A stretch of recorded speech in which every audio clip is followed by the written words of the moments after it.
Nós vamos regular, pode ficar certo, nós vamos regular. Quando tu fala em regulação de mídia, tu não tá falando de censura não, né? Não, não tô falando de censura, eu sou inimigo da censura. Entrei na política contra a censura. A coligação de Lula pede censura do jornal Gazeta do Povo. A publicação explicou a amizade do petista com o ditador da Nicarágua, Daniel Ortega. A coligação de Lula acionou mais uma vez o Tribunal Superior Eleitoral com um novo pedido de censura à Gazeta do Povo, que explicou em reportagem a amizade do petista com o ditador da Nicarágua, Daniel Ortega. Além disso, Lula pede censura prévia para que o jornal seja impedido de fazer novas matérias que demonstrem qualquer tipo de ligação com outros ditadores. No caso do Lula, aquele projeto apresentado é um projeto digno de uma Cuba. Pô, é um projeto de censura, escrivinhada e carimbada, que é um grupo de jornalistas do Sindicato dos Jornalistas e tal, que ia verificar a veracidade das notícias do ponto de vista deles. Só do BNDES foi 1 trilhão para os amigos do rei. Eu acho que se perdeu completamente quando chegou ao poder e transformou todo aquele processo num projeto de poder pelo poder. Eu não quero me parecer com essa gente!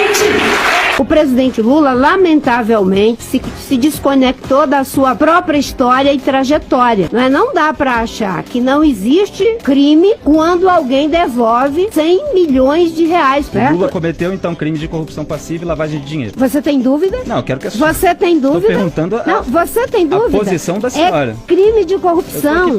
Lei da ficha limpa. Que eu saí do PT pelas mesmas razões que fiquei durante 30 anos. A dona Marina não precisa contar inverdades a meu respeito para chorar. Chore por outra coisa que ela quiser chorar. Nunca falei mal da dona Marina e vou morrer sem falar mal da dona Marina.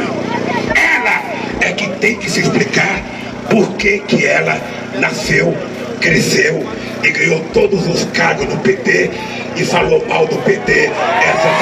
Poxa, esse pessoal é duro de convencer. A gente põe todos os argumentos e mesmo assim não tem nada que convence essa gente. Hoje eu descubro que não tinha argumento que os convencesse, porque eles estavam vendendo o seu voto. É o fim da República. Eu não quero me parecer com essa gente! A senhora diria com tranquilidade que considera o ex-presidente um corrupto? Ele está sendo punido por graves crimes de corrupção. Mas a senhora considera o presidente Lula corrupto? Sim, ele está sendo punido por crime de corrupção. Dinheiro desviado da Petrobras, o PT recebeu cerca de 2 bilhões de reais. Segundo o ministro, suficientes para financiar eleições até 2038. Por isso que se defende com tanta força as estatais. Não é por conta de dizer que as estatais pertencem ao povo brasileiro, porque pertencem a eles. Eles tinham se tornado donos da Petrobras. Esse era o método de governança. Infelizmente, para eles, e felizmente para o Brasil, deu errado. Isso revelou, e nós estamos nesse caos por conta desse método de governança corrupta. Nós temos hoje, como método de governança, um modelo cleptocrata. A palavra cleptocracia tem origem grega e quer dizer Estado governado por ladrões. Outro dia, sabe, alguém virou para mim e falou assim, não, mas o Lula é o pai dos pobres. Eu falei, por que é o pai dos pobres? Ele falou assim, não, porque ele criou o Bolsa Família. Eu falei, deixa eu te contar um negócio. Primeiro que ele não criou o Bolsa Família. Ele deu um nome. O Bolsa Família é a junção do Vale Gás, do Vale Alimentação, do Vale Educação, do governo Fernando Henrique. Ele juntou todos os vales e chamou de Bolsa Família. Agora, sabe quanto o Lula gastou com Bolsa Família? 360 bilhões. Sabe quanto os bancos ganharam com o Lula? 4 trilhões. É o pai dos pobres ou é o pai dos bancos? Agora, se a gente parar para pensar, o Bolsa Família também trocou de nome. Virou Auxílio Brasil. Os bancos estão fazendo abaixo-assinado pela democracia contra o Bolsonaro. Mas sabe por que os bancos estão fazendo isso? Os bancos estão fazendo isso porque, através do Pix, que foi um grande ganho para toda a população, através do Pix, hoje a gente faz transações bancárias muito rápido, sem pagar taxa, sem pagar tarifa. Sabe quantos bancos deixaram de ganhar com isso? 40 bi. Uma fortuna. 40 bilhões os bancos deixaram de ganhar. Claro que eles têm que fazer manifesto contra o Bolsonaro. Queria destacar, se vocês me permitem, o que me pareceu um dos momentos mais interessantes do debate, em que o presidente Bolsonaro, né, pega um documento com uma enorme estrela vermelha do PT, né, dava para ver, porque estava na capa, né, do documento, e ele lê ali, né, e pede para o Lula confirmar ou desmentir, né, propostas do Partido dos Trabalhadores na área de segurança pública, que eu acho que foi uma área pouco discutida, né, nesse debate. Então tem lá a proposta e ele lê, né? Então está lá escrito literalmente, desmilitarizar a polícia.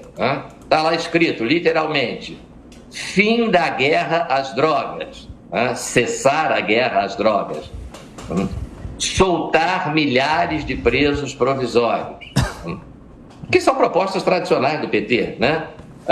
Legalização da droga, desencarceramento de criminosos, porque supostamente prisão não resolve. Não é nenhuma surpresa para quem é da área de segurança pública, né? A gente sabe que o PT tem essas propostas, mas isso foi omitido durante a campanha. E o presidente pergunta para o candidato Lula, isso aqui é o quê? Né? Isso aqui é verdade? Né? Isso aqui...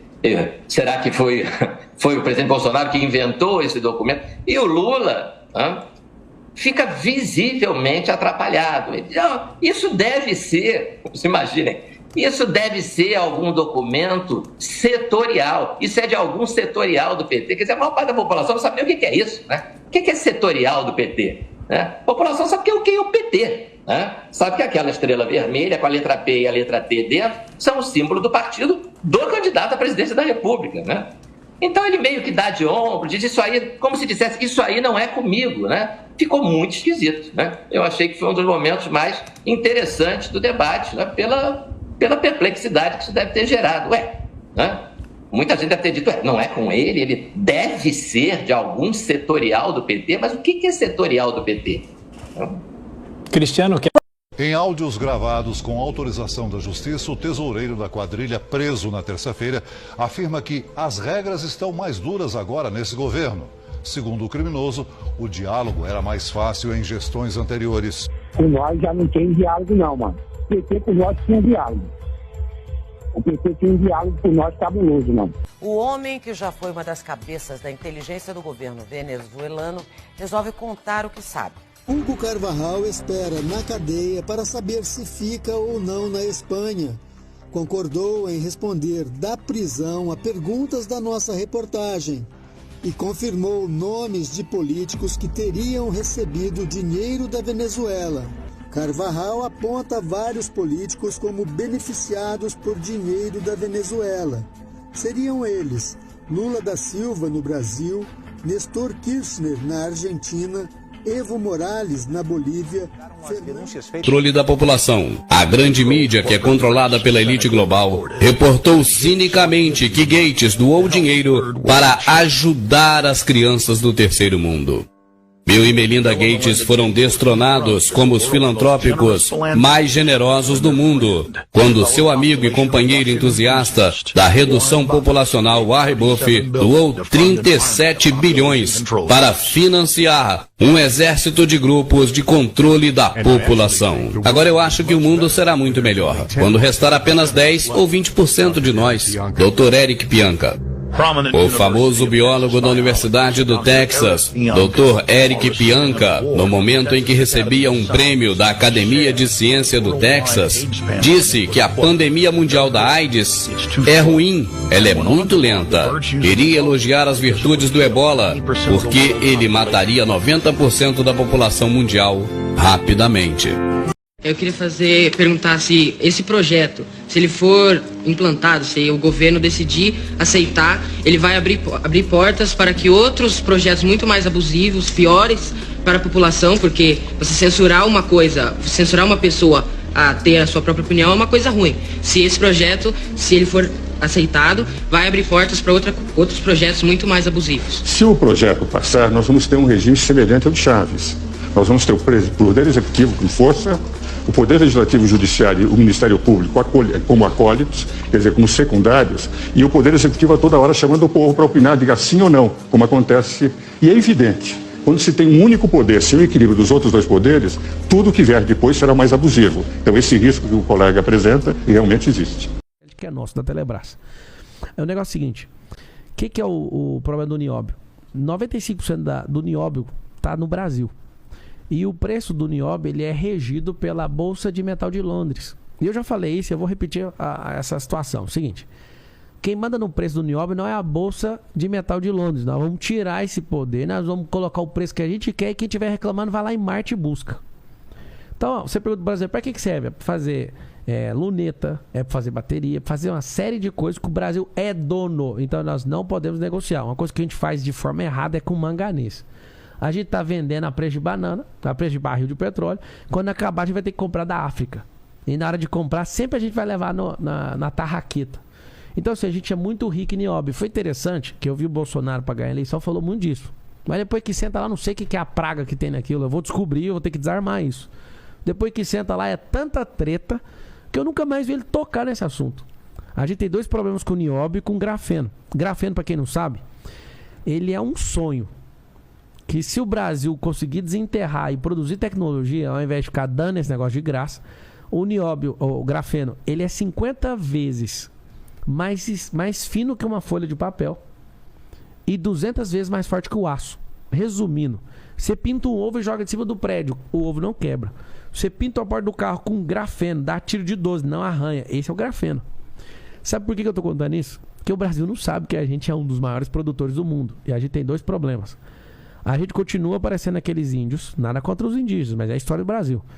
Entregando pau ao Brasil, entregando o Brasil em 1500, né? Assim, com a maior inocência do mundo. A gente não desenvolve tecnologia, a gente é autossustentável em petróleo e fica com essa conversa de ficar exportando petróleo e dolarizando. Conversa mais fiada até hoje que eu já vi. Não tem refinaria o suficiente para isso, né? Os projetos de refinaria estão parados. Então o nióbio grafeno é a capacidade energética que o Brasil tem para ser a potência do mundo, a maior do mundo. Só que a gente ridiculariza isso. De que forma? A gente promove um subfaturamento de minério. Primeira coisa, o que é esse subfaturamento? Tem um desinteresse político, eu acho que tem muita grana de muita gente poderosa para falar, não mexe com isso aqui. Então o minério ele é muito taxado e aí isso obriga as pessoas a colocar um preço bem baixo para pagar pouco imposto.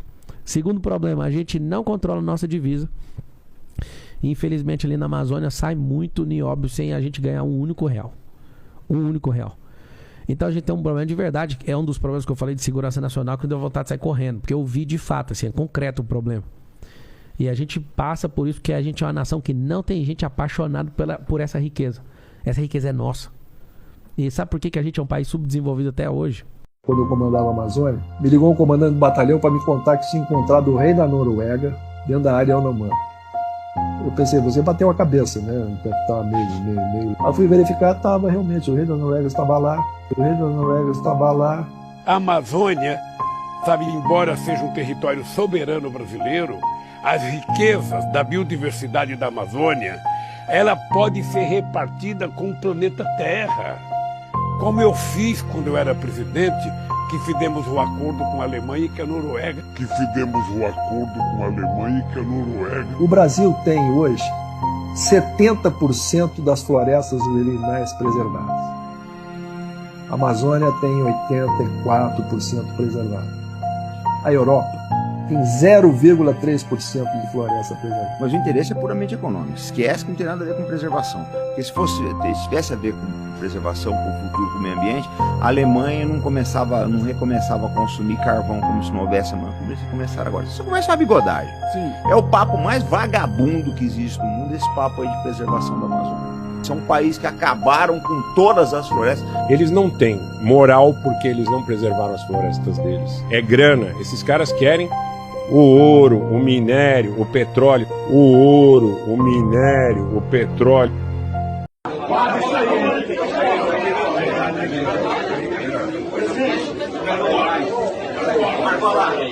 Sacola. Aqui.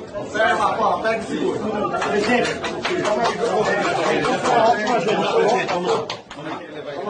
O grande problema do PT é o seguinte: ele não pode instituir o regime socialista, a economia estatizada, porque senão daí o Brasil afunda e acaba o dinheiro para ele dar para Cuba, para Angola, etc. Esse é um problema.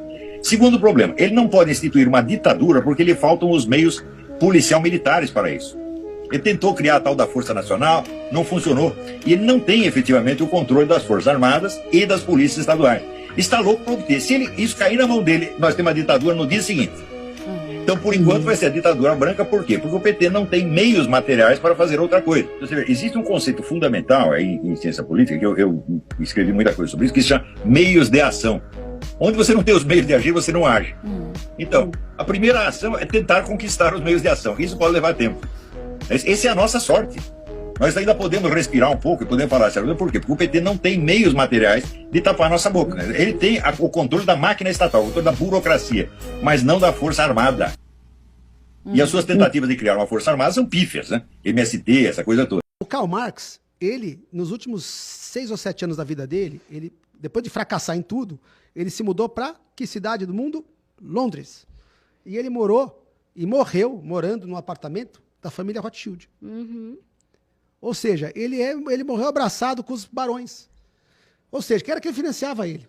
Que a gente descobre, a gente vai pela... Mas ele casou com uma mulher riquíssima, uma aristocrata. Sim, ele foi financiado pelos globalistas da época, pelos banqueiros, para soltar aquelas baboseiras dele, entendeu? Igual o Lula, quando era sindicalista lá em São Bernardo, ele tomava uísque com os donos das empresas, entendeu? Não era nada de defensor de proletariado, coisa nenhuma. Ele ia lá para os caras, os diretores da Auto Latina, os Wolfgang Sauer da vida, e ficava ali tomando uísquinho de noite, porque ele ameaçava pedir um 10% de dissídio, 15% de dissídio, ia lá, tomava um esquinho, tomava uma graninha deles, me dá uma graninha aqui que eu vou convencer eles que 3% de aumento está muito bom. O STF tomou uma decisão inédita esta semana referente à reintegração de posse. Inédita e, digamos, um pouco preocupante. A decisão partiu do ministro Luiz Roberto Barroso sob o argumento de humanizar do Brasil qualquer tipo de reintegração de posse. E, com certeza, indiscutivelmente, é um modelo inédito, porque Barroso está encaminhando o pedido aos tribunais estaduais que tratam destes casos para que instalem comissões de mediação de eventuais despejos antes de decisões judiciais. Ou seja, invadem sua propriedade. Para você recuperá-la, terá que passar por uma comissão que irá avaliar a reintegração de posse. Estabelecer, de repente, direitos aos invasores. Vocês devem lembrar que este tema esteve em destaque durante a pandemia, onde o mesmo ministro Barroso suspendeu por apenas 6 meses, isso foi em junho de 2021, suspendeu qualquer direito de reintegração de posse, qualquer tipo de ordem de remoção, de despejo de áreas coletivas habitadas. Uma forma, de repente, de não prejudicar pessoas que estavam em situação de vulnerabilidade. Não era o momento mais adequado de recuperar a propriedade, embora não seja nada adequado invadir propriedade. Com, digamos, o ápice da Covid-19, o ministro decidiu não realizar mais despejos. Não tinha mais direito de reintegração de posse os proprietários de terrenos, de imóveis. O assunto voltou à pauta do STF. Voltou agora à pauta do STF por partidos de esquerda e movimentos sociais solicitando uma nova prorrogação, ou seja, que os invasores continuem sem ser perturbados com ordens judiciais de reintegração de posse, que se danem os proprietários. Barroso fez um meio termo, não prorrogou a proibição de despejos, mas determinou um regime de transição. Pois é, depois de 1 ano e meio proibindo desocupações, onde o proprietário não tem para quem recorrer, é criada uma fórmula inédita, onde tribunais de justiça e tribunais regionais federais deverão instalar essas comissões de conflitos fundiários para apoiar juízes. Não será permitida desocupações sem antes as comissões realizarem uma série de inspeções e audiências. E com um detalhe, isso vale inclusive para áreas onde já há determinação de despejo. Se já há essa ordem de despejo, retorna tudo para essas comissões. E ficou definido pelo togado que qualquer medida administrativa envolvendo remoção, as famílias e comunidades devem ser avisadas, devem ser ouvidas previamente, dando resguardo do direito de moradia, além de não permitir a separação de integrantes da mesma família, ou seja, todas as garantias possíveis aos invasores, o que abre um enorme precedente. Claro que merecem, indiscutivelmente merecem, apesar de cometer uma invasão, atenção da justiça e determinada proteção, mas em tudo há limites. Passa a sensação de uma inversão de direitos. O invasor protegido e o proprietário correndo atrás. O ministro Barroso foi claro ao afirmar que a retomada das reintegrações de posse deve-se dar, na verdade, de forma responsável, cautelosa e com respeito aos direitos em jogo. Por isso, um regime de transição. Resumindo tudo isso, é um novo Brasil se estabelecendo a partir de agora, por meio do STF. Eu gostaria que o Gilmar Mendes fosse para a cadeia e eu vou explicar o fundamentalismo disso tudo para que a gente possa entender. É bom que os comunistas estão presentes, e toda a sociedade está sempre presente de alguma forma. Eu quero me retratar a um senhor chamado Lenin. Então vamos lá. A doutrina comunista de Lenin é fundamentada nos 10 mandamentos de ideologia ditada por ele. O termo ditadura, não sei o que, ditada por ele. Em 1917, vocês vão começar a perceber esse filme que nós estamos vivendo. O primeiro mandamento é, olha só, corrompa a juventude e dele a liberdade sexual. Segundo, infiltre-se e depois controle todos os meios de comunicação. Terceiro mandamento do sagrado Lenin. Divida a população em grupos antagônicos, incentivando as discussões sobre ações sociais. Já começamos a nos identificar, tá certo? Quarta doutrina. Destrua a confiança do povo e de seus líderes. Quinto, colabore para a derrocada dos valores morais, da honestidade e da crença nas promessas dos governantes. Item sexto, colabore com o esbanjamento de dinheiro público. Coloque em descrédito a imagem do país, especialmente no exterior. Provoque o pânico e o desassossego na população. Nós estamos vivendo isso, tá? Não se esqueçam. E por meio da infiltração, destrua a confiança do povo em seus líderes. Item 7. Promova greves, mesmo ilegais, principalmente nas indústrias vitais do país. Oitavo mandamento. Promova distúrbios e contribua para que as autoridades constituídas não se coíbam, não possam vir a lhe coibir. Procure catalogar todos aqueles que possuem armas de fogo para que sejam confiscadas no momento oportuno, objetivando dificultar ou impossibilitar qualquer resistência ou reação por parte do povo. 10º e último mandamento sagrado de Lenin. Fale sempre em democracia e em Estado de Direito, mas, tão logo haja oportunidade, assuma o poder sem qualquer escrúpulos. Eu tenho muito mais para ler aqui, mas tem que ser em doses homeopáticas. Mas é importante que, por mais que eu esteja enxugando gelo aqui, eu acredito, ainda tenho 30 segundos, eu acredito nas pessoas e acredito no comprometimento. Eu quero que o Gilmar Mendes e o Temer, todos dois, possam ir para a cadeia, mas só depois de nos deixar pelo menos sobreviver, sem entregar o país a essa corja que só pensa em destruir a sociedade, em destruir a nossa religião, em destruir tudo aquilo que nós acreditamos. Eles têm que ir para a cadeia. Porque o comunista, ele não vê problema na pobreza. Entende? O comunista, ele vê problema na desigualdade. Ponto. Acabou. Isso explica. É inveja. Pro comunista é melhor todo mundo andando de Palio do que ele andando de Fusca e o outro andando de Evoque. Então vão baixar, vão nivelar por baixo para todo mundo usar Palio.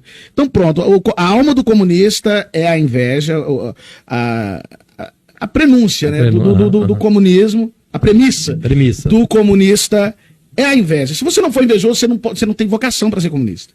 O comunista, ele sempre acha que alguém tem algo que não merece e que aí não podia ter. Ele não quer ter o que você tem. Ele quer que você não tenha. Se você não tiver, já tá bom para ele. A esquerda, desculpa, esquerda. Ser de esquerda é muito conveniente para quem já é predisposto a sentir inveja. Ser comunista, mais ainda. Comunista é um invejoso por excelência. Não dá para ser comunista sem ser invejoso. É impossível. Em 1964, os militares estão no poder, a esquerda pega em armas, os caras tocam terror. E aí tá ali Dilma, o Dirceu, o Frei Beto, essa gente aí depois, hein? Os caras estão tocando terror, pegando em armas. Aí eles lêem Antônio Gramsci e começam a tomar as mentes. Olha, uma revolução sempre terá alguém mais poderoso que você. Então começa com uma revolução que é na cultura. Começaram a dominar, então, a educação. Em 90 criam um Foro de São Paulo, querendo combater esse estamento burocrático, que era o domínio. Olha, eles dominam a imprensa, eles dominam isso. E aí eles se tornaram isso, porque dominaram tudo.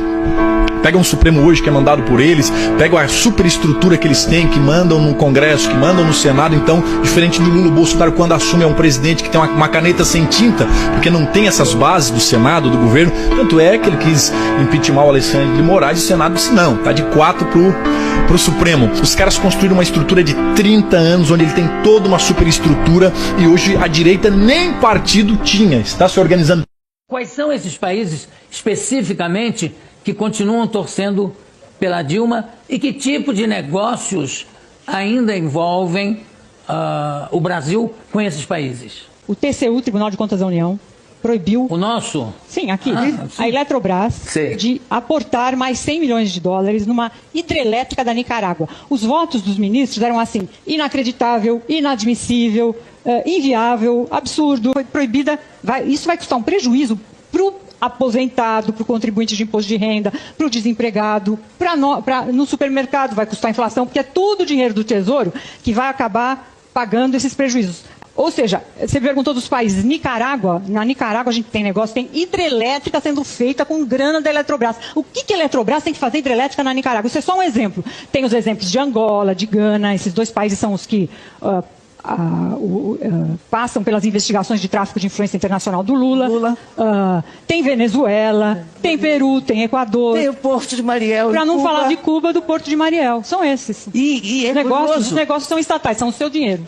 E é curioso que no caso do Porto de Mariel, por exemplo, os documentos estão fechados até 2 Quai, seu app de... O dinheiro foi liberado pelo BNDES para financiar obras de infraestrutura na Venezuela, Cuba e Moçambique. Os contratos, estimados hoje em quase 14 bilhões de reais, foram assinados durante os governos dos ex-presidentes Lula e Dilma Rousseff.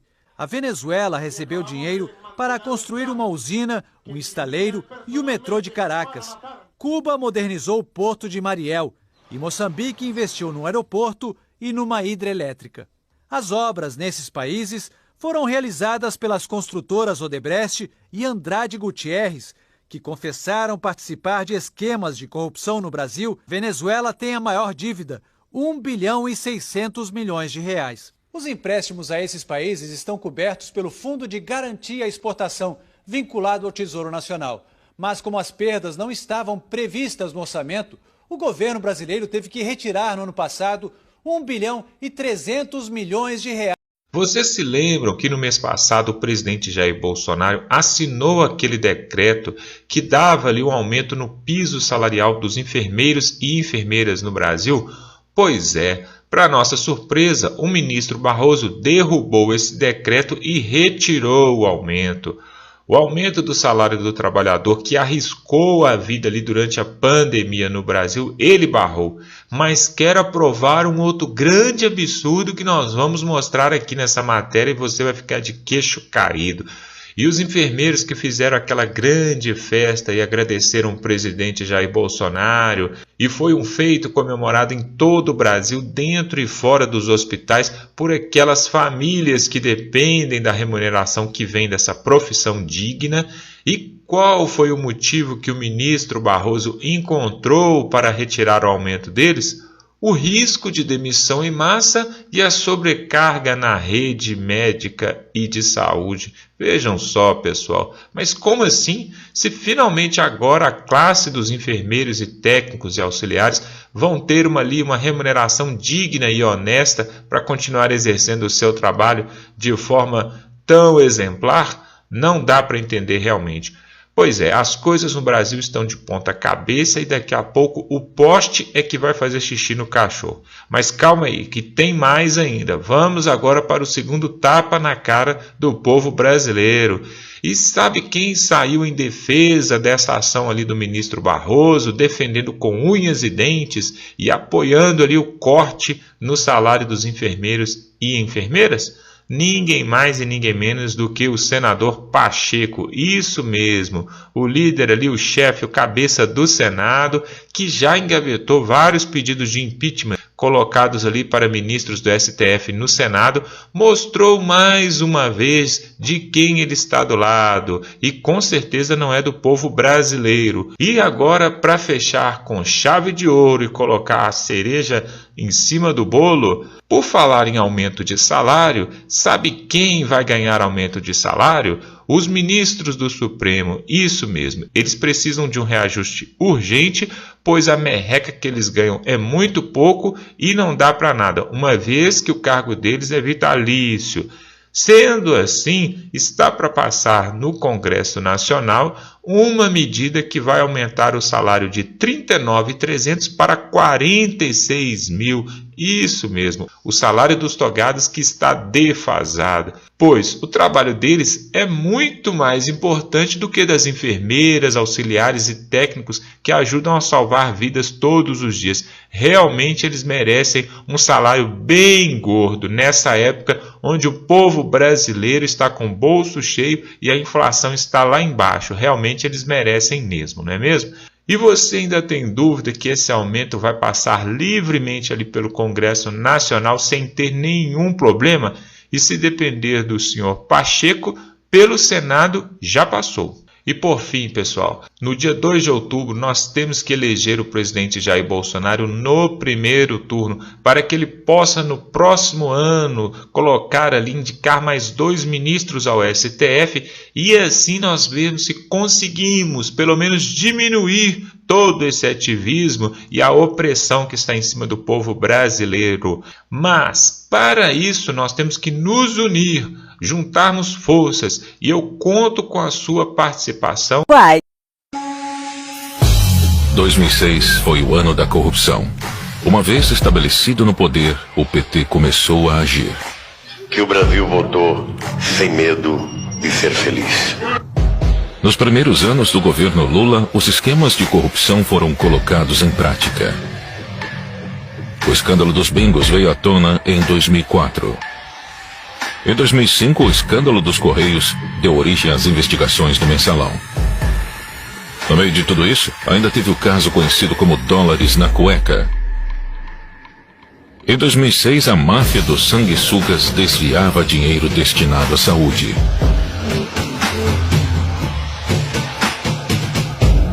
E durante o período eleitoral, o escândalo do dossiê que poderia colocar em risco a reeleição de Lula também estourou. O material que acabou apreendido seria negociado com o Partido dos Trabalhadores. As campanhas eleitorais foram deixadas de lado. Nada poderia vazar. A prioridade era atravessar o período eleitoral intacto e não deixar nenhuma ponta solta.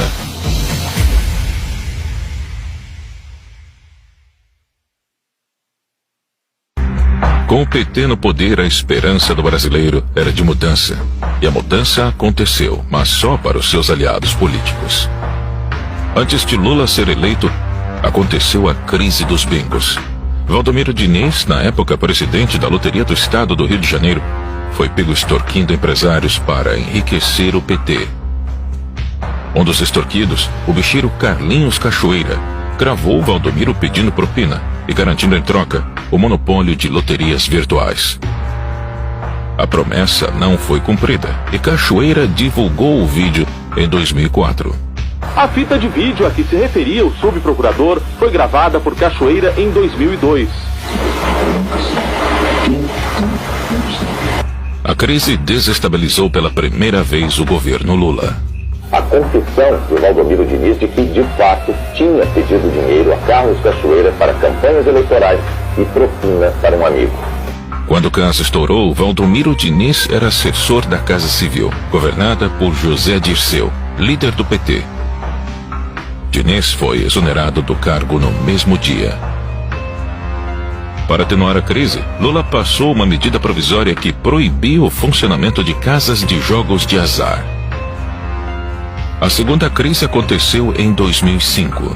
O governo federal determinou a abertura de inquérito para apurar denúncia de corrupção nos Correios. Um diretor da empresa, flagrado cobrando propina de empresários, foi afastado. A gravação mostrava Maurício Marinho, diretor dos Correios, recebendo propina de empresários em troca de favorecimento em licitações. Com uma câmera escondida, os empresários gravaram todo o encontro mês passado na sede dos Correios. Na gravação, ele explicou o esquema de corrupção e afirmou que tinha autorização do então presidente do PTB, Roberto Jefferson, para realizar a fraude. Através da assessoria, Roberto Jefferson informou que o partido repudia a acusação de que o PTB tenha esquema de arrecadação no serviço público.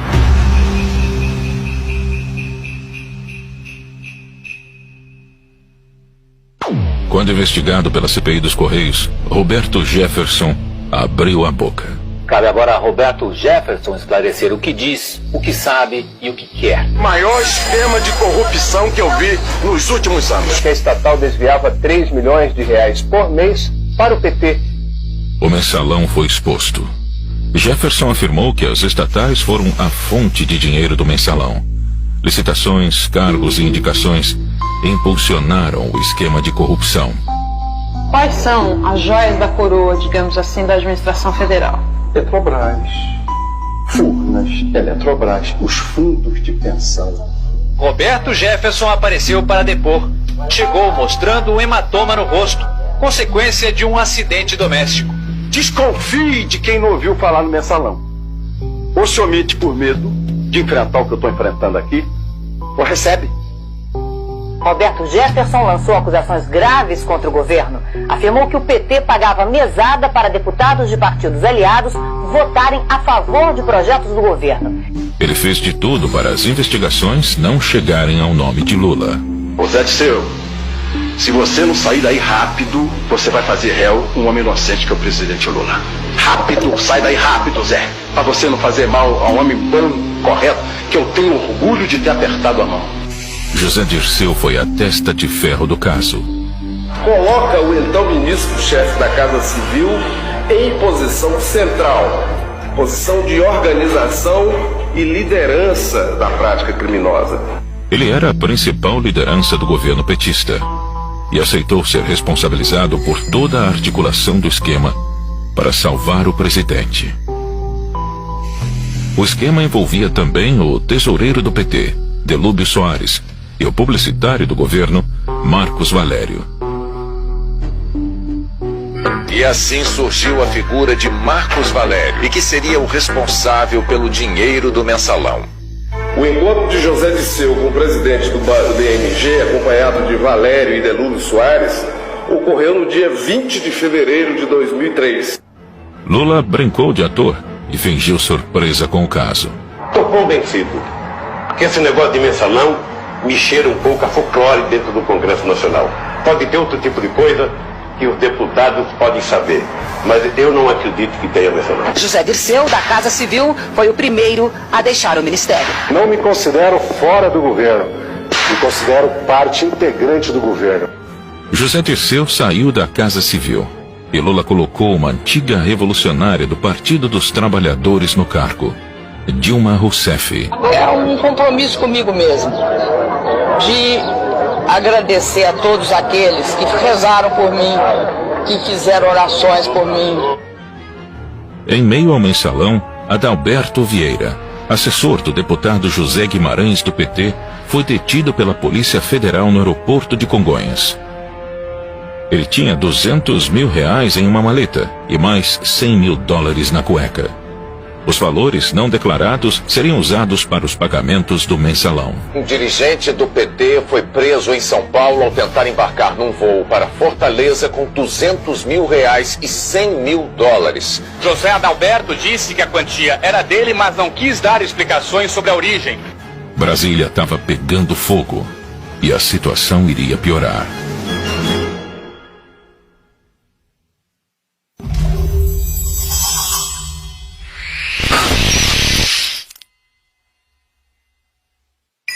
Na Operação Sanguessuga foram cumpridos 46 mandados de prisão contra políticos e assessores. A acusação era desvio de verbas do orçamento da União por meio da compra superfaturada de ambulâncias por prefeituras. Em maio de 2006, a Polícia Federal iniciou a Operação Sanguessuga. Deputados federais de vários partidos foram denunciados por ganhar dinheiro com superfaturamento de ambulâncias. Segundo a Polícia Federal, a movimentação financeira total seria de cerca de R$110 milhões. Além dos deputados, o esquema de corrupção envolvia órgãos do governo federal, prefeituras e empresas privadas. A comissão investigou 87 deputados e 3 senadores e pediu o indiciamento de 72 parlamentares, mas nenhum foi cassado. A máfia dos sanguessugas teve início na gestão do ministro da Saúde da época, José Serra. Em Cuiabá, a Polícia Federal abriu inquérito sobre a origem do dinheiro encontrado com Gedimar Pereira Passos e Valdebran Padilha. Os dois devem ser transferidos de São Paulo para Cuiabá ainda esta noite. Devem depor a Polícia Federal e ao Ministério Público Federal. Faltando um mês para o primeiro turno, outro escândalo surgiu. Os petistas Valdebran Padilha e Gedimar Pereira foram presos com R$1.700.000 no Hotel Ibis, em São Paulo. Valdebran Padilha se hospedou neste hotel na quarta-feira da semana passada. Ele revelou à Polícia Federal que naquele mesmo dia recebeu de Gedimar Passos o total de R$1 milhão. O restante do dinheiro só seria entregue depois que o dossiê chegasse a São Paulo. O pagamento estava combinado para sexta-feira até a hora do almoço e o negócio seria fechado no quarto do hotel. A dupla ia usar o dinheiro para comprar um dossiê que comprovaria o envolvimento de Serra e Alckmin com a máfia dos sanguessugas. As imagens mostram o então ministro da Saúde, José Serra, numa solenidade pública de entregas de ambulância. O material que acabou apreendido seria negociado com o Partido dos Trabalhadores. Quer dizer, de onde veio esse dinheiro? Quem são as pessoas? Qual era o propósito? Porque isso está contra as regras da normalidade do jogo democrático. O dossiê seria entregue em São Paulo para Valdebran Padilha, filiado ao PT e arrecadador de campanha. Lenin afirmava que a única moral que os comunistas reconhecem é aquela que serve aos próprios interesses. Essa visão permitiu que a União Soviética fizesse da mentira a sua política pública número 1. A mentira ganhou forma na propaganda e na tática da desinformação. A desinformação é uma mentira, não contada pelo mentiroso, mas por outra fonte, uma fonte legítima, em que a vítima da mentira confia. Essa tática não apenas dificulta o discernimento da realidade, mas também faz com que a mentira tenha uma vida própria, até que repetida muitas vezes, torna-se parte da história. Se durante a Guerra do Vietnã, um jornal da União Soviética veiculasse uma matéria dizendo que os americanos cometeram atrocidades contra o povo vietnamita, o Ocidente poderia reconhecer isso como uma mentira, ou propaganda anti-americana em função da Guerra Fria. Já se um soldado americano contar a mesma história para um jornal do seu país, a credibilidade é muito maior. Desde o final da Segunda Guerra Mundial, a desinformação soviética é a arma secreta mais efetiva na sua batalha contra a sociedade ocidental. Depois da morte de Stalin em 1953, os líderes soviéticos optam pela fusão de várias polícias em uma só. O Serviço Secreto de Espionagem, a Contra-Espionagem e a Polícia Secreta se uniu na organização que ficou conhecida pela sigla KGB. A KGB tinha a carta branca do governo para ser a própria lei, obtendo as informações que quisessem pelos meios que fossem necessários. Era o serviço de inteligência e segurança mais completo do mundo, contendo fichas e registros de políticos, acadêmicos e artistas do mundo inteiro. Elas tinham um domínio total sobre as biografias, as vidas, as atividades e evidentemente, as posições políticas e ideológicas de cada um dos integrantes dessa grande estrutura. Estes agentes também se dedicavam a influenciar a política, divulgando material pró-comunista, incitando a formação de guerrilhas, protestos e revoluções. Dentre os países do Ocidente, aqueles mais vulneráveis, politicamente mais vulneráveis, com instituições mais fracas. Adivinha para onde? Eles vieram para a América do Sul, para a África, para a América Central.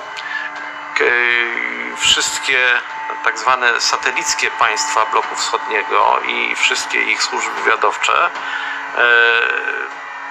pełniły rolę służebną wobec centrali moskiewskiej. A República Socialista da Tchecoslováquia tinha a STB, a Romênia tinha a Securitate, a Alemanha Oriental tinha a Stasi, certo? Cuba tinha o DGI, Direção General de Inteligência. Se existiam agentes soviéticos infiltrados até na CIA e no FBI, no coração do inimigo, o resto do mundo não era um desafio maior. Havia propaganda soviética, desinformação e medidas ativas por todo o globo. Em 1919 ocorreu o congresso que reunia diferentes correntes do comunismo no mundo inteiro. Seu objetivo era colocar em prática o plano de expansão mundial do comunismo. Foi desenvolvido um estatuto que estabeleceu 21 condições para a filiação de partidos comunistas. Nos anos seguintes, começaram a brotar pelo mundo diversos partidos que seguiam à risca essas condições. Essa pauta da família, a pauta dos valores, é uma coisa muito atrasada. O que eu acho e que eu briguei a vida inteira é pela descriminalização da maconha. A gente não tem que conversar com o pastor. A gente não tem que ficar atrás daquele farofeiro que fala. Eu não quero ter um filho, eu vou cuidar de não ter meu filho. É porque eu odeio a classe média. E demos mais espaço à defesa dos direitos da população LGBT. A chamada classe média ostenta muito um padrão de vida acima do necessário. Não precisa ter uma em cada sala. Uma televisão já está boa. E para ir procurar um aborto clínico e fazer um aborto. Aqui no Brasil ela não faz, que é proibido. Quando na verdade deveria ser transformado numa questão de saúde pública e todo mundo ter direito e não ter vergonha. Acho que só ganha de mim aqui no Brasil Jesus Cristo. Até porque utilizar o nome de Deus em vão já é um pecado. Se o senhor soubesse quanta gente usa o meu nome em vão, de vez em quando eu fico pensando para as pessoas lerem a Bíblia, para não usar tanto o meu nome não.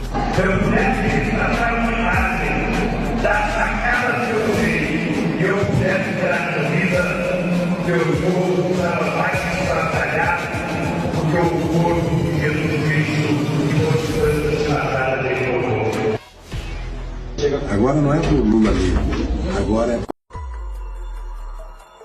Essa Copa do Mundo será um evento em que o Brasil fortaleça a sua imagem no exterior, ou a gente vai fazer uma Copa do Mundo fracassada pelos nossos problemas internos.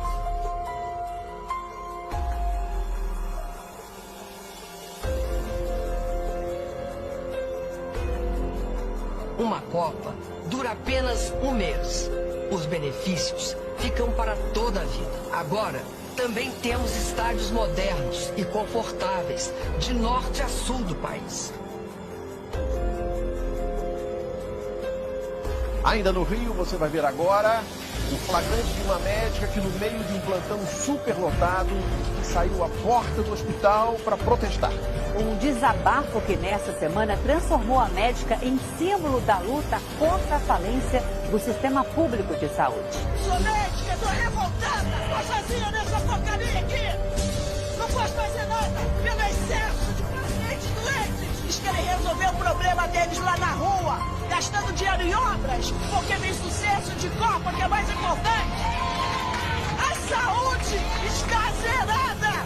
Os pacientes estão à víbua, estão morrendo. Eles que não estão ligando para isso.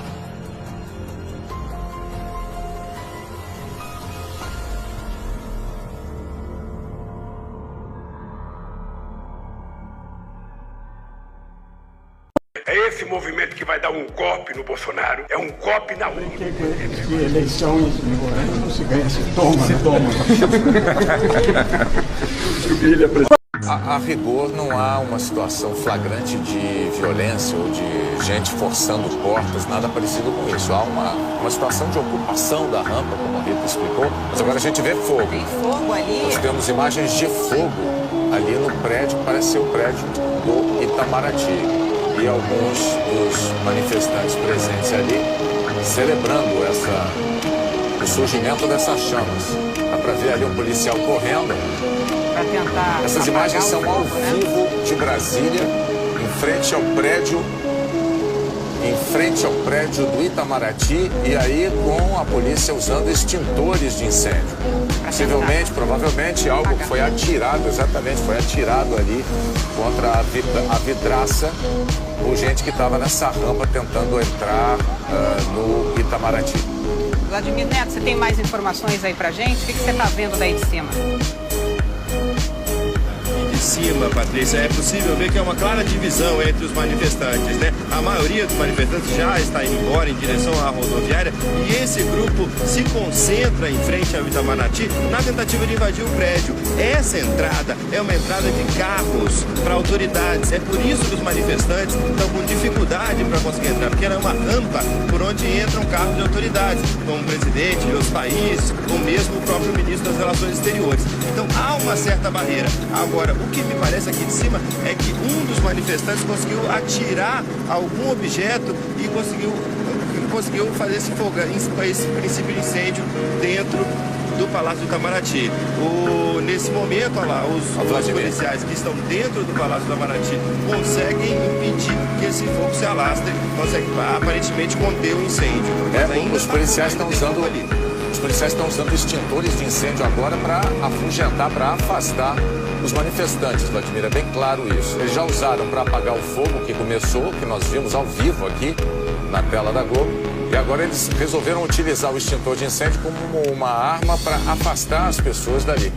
Agora deu para ver também no espelho d'água que tem manifestante ali e parecia que tinha gente atirando objeto contra o prédio. Vamos ver se a gente consegue ver de novo. Agora eles se afastaram, mas tinha dois manifestantes ali, ó. Agora, não sei se o pessoal que está em casa consegue ver. Agora, outro objeto agora, nesse momento, sendo atirado contra o prédio. É preciso ressaltar que essas pessoas que estão agindo dessa maneira não estão representando aquela multidão que ocupou pacificamente ali a área do gramado do Congresso Nacional. É a tal história, de novo, é um grupo muito menor do que a multidão, agindo de maneira perigosa. Olha lá, atiraram algo nos policiais agora. Olha lá. Agora os policiais é que vão para fora e agora eles estão expulsando as pessoas da rampa com o uso também dos extintores e não apenas dos extintores. Exatamente. Os policiais militares saíram do prédio e estão tentando afastar dali os manifestantes. Muitos se jogaram na água e estão jogando água nos policiais para tentar evitar esse confronto direto com a polícia. Mas a situação é muito tensa aqui. Com spray de pimenta também, Vladimir. Com spray de pimenta também. São imagens ao vivo que nós acompanhamos neste momento na tela da Globo, em Brasília, nesta tarde e noite de manifestações por todo o Brasil. Neste momento, são exatamente 8 horas e 30 minutos em Brasília. Deputados do Nordeste do Brasil que votaram contra este projeto da saidinha. deputados federais que votaram contra o projeto que acaba com a saída temporária de presos, a chamada saidinha ou saidão. São os deputados do Nordeste. Olha só, o Bira do Pindaré é bem aqui do estado do Maranhão. O Flávio Nogueira, médico conceituado aqui no Piauí, deputado federal, também votou contra. Ele hoje é do PT. A ex-primeira-dama Rejane Dias, aquela secretária de Educação, no caso da Operação Topic, que desviou mais de quase 200 milhões de reais da educação, ela hoje é deputada federal pelo PT, aqui do Piauí também. O outro representante do PT do Piauí, Merlong Solano, também votou contra. Lá na Paraíba, nós tivemos o Frei Anastácio Ribeiro, né? Que também é do PT e votou contra a favor da saidinha, né? A favor da saidinha. Todos eles aí votaram a favor da saidinha. Da Paraíba tem mais o Sérvio, como é? Eu não estou conseguindo ler aqui. Sérvio, é? É Sérvio? Sérvio Maia, né? Ou é Gervásio Maia, né? Gervásio Maia, desculpa. Também da Paraíba, o Pedro Cunha Lima, né? Esse jovem representante aí de uma família, né? Neto do Cunha Lima, do Ronaldo Cunha Lima, filho do Cássio, mas é contra, ele votou a favor da bandidagem. O Danilo Cabral de Pernambuco, esse aí, salvo engano, inclusive é o candidato do Lula ao governo do Pernambuco. Do Pernambuco também temos aí o nome dele? Gonzaga, né? Gonzaga Patriota. Temos ainda o... meu Deus do céu. Renildo Calheiros, do Pernambuco. Lá do Rio Grande do Norte tem a Natália Bonavides, do Sergipe o João Daniel. E do Sergipe também o Márcio Macedo. Esses aí, gente, são as pessoas que votaram em favor dos bandidos, ou seja, em favor que permanecesse a saidinha, aquela saidinha que o bandido sai e muitas vezes aproveita primeiro para não voltar para a cadeia. E, em segundo lugar, eles aproveitam para praticar mais crimes. Tem alguns que saem já com o ímpeto de vingança, saem na saidinha aí do Natal, Dia dos Pais, Dia das Mães, para praticar crimes. Tem aqueles também, né, que deixam a cadeia e vão lá praticar crimes. Já houve caso de crime de estupro seguido de morte, latrocínio, todo tipo de crime eles... Quando ele falou sobre a Operação Lava Jato, ele lembrou uma lembrança que ele já tinha feito outras vezes, que ele foi citado na delação premiada do Alberto Youssef, mas como um dos 3 deputados do PP que não foi pegar dinheiro na Petrobras. E esse dado que ele deu está correto. Em relação à última questão do nosso simpatizante aqui, de um governo corrupto, que foi colocado para fora do Brasil pela corrupção, pela falta de vergonha na cara de quem roubava bilhões e bilhões, se ao invés de roubar bilhões, tivesse investido na segurança, se ao invés de desviar dinheiro para construir porto em Cuba, tivessem investido em presídio, nós estaríamos muito melhor. Obrigado. Do campo e da cidade para a construção de uma sociedade socialista. E é assim que nós enfrentaremos os conservadores. É assim que nós vamos enfrentar os conservadores. Radicalizando a luta de classe. Mas qual vai ser o nosso diálogo com esse setor? Com o setor conservador? Veja, o setor conservador é perigoso porque lança suas garras na consciência da classe trabalhadora. É nela que nós temos que nos defender contra essa ofensiva conservadora, e não no diálogo com eles. E eu espero contribuir com isso que o Gramsci chamava de intransigência, um pequeno poeminha final do Brecht, do Bertolt Brecht, que dizia numa situação onde alguém da direita, ao ser flagrado no seu trabalho miserável de fazer o jogo da direita, pelos trabalhadores, tentava argumentar com os trabalhadores que, no fundo, ele tinha posições de direita, mas ele era uma pessoa boa, né? Ele era uma pessoa que tinha ideias próprias, que não se vendeu, que tinha convicções, que era uma pessoa sábia, né? E o Brecht, então, responde nesse poema o seguinte: é verdade, você é uma pessoa boa, porque tem convicções, mas quais são essas suas convicções? Você diz que é sábio, mas a quem serve a sua sabedoria? E contra quem ela é usada? Você diz que tem amigos, mas você tem amigos entre as pessoas que são boas ou entre os adversários? Você diz que não pode ser comprado, mas um rio que arrasa tudo numa inundação, ou um raio que fulmina uma casa, também não pode ser comprado.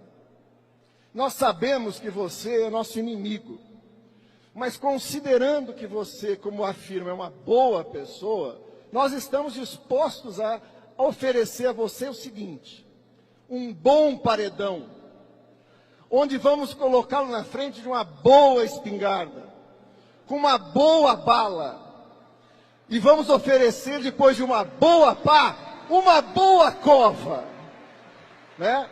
Com a direita e o conservadorismo, nenhum diálogo, luta.